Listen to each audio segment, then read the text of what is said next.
बिस्मिल्लाहिर्रहमानिर्रहीम। अस्सलाम वालेकुम। एक पहाड़ी इलाके में एक बुजुर्ग अपने नौजवान पोते के साथ रहते थे। वो हर रोज सुबह सवेरे कुरान की तिलावत किया करते। पोता भी हमेशा इन जैसा बनने की कोशिश करता। एक दिन पोता कहने लगा, दादा जान, मैं भी आपकी तरह कुरान पाक पढ़ने की कोशिश करता हूँ, लेकिन मुझे समझ नहीं आती, और जो समझ आए जैसे ही कुरान बंद करूँ भूल जाता हूँ। ऐसे में कुरान पढ़ने से हम क्या सीखते हैं? दादाजी ने खामोशी से कोयले वाली टोकरी में से कोयले निकालकर अंगीठी में डाले। फिर टोकरी पोते को देकर कहा, जा पहाड़ के नीचे बहती नदी मुझे पानी की टोकरी भरकर ला दे। लड़के ने दादाजी की बात पर अमल किया, लेकिन वापस पहुंचने तक सारा पानी टोकरी के सराखों में से बह गया।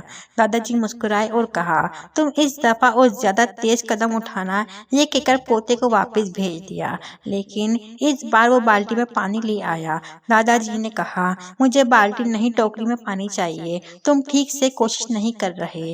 इसे फिर नीचे भेजकर वही दरवाजे में खड़े देखने लगे कि पोता कितनी सही करता है। लड़के के उलूम था कि सुराखों भरी टोकरी में से पानी भरना नामुमकिन है।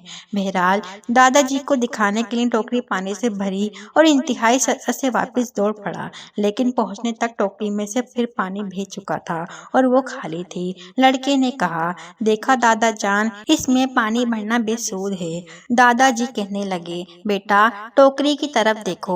अब नौजवान को पहली बार एहसास हुआ टोकरी पहले से बहुत मुख्तलिफ लग रही थी। वो पुरानी और गंदी टोकरी अंदर बाहर से साफ सुथरी हो चुकी थी।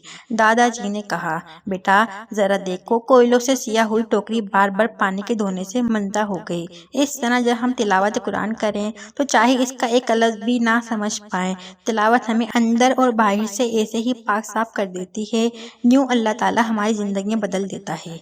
अस्सलाम वालेकुम।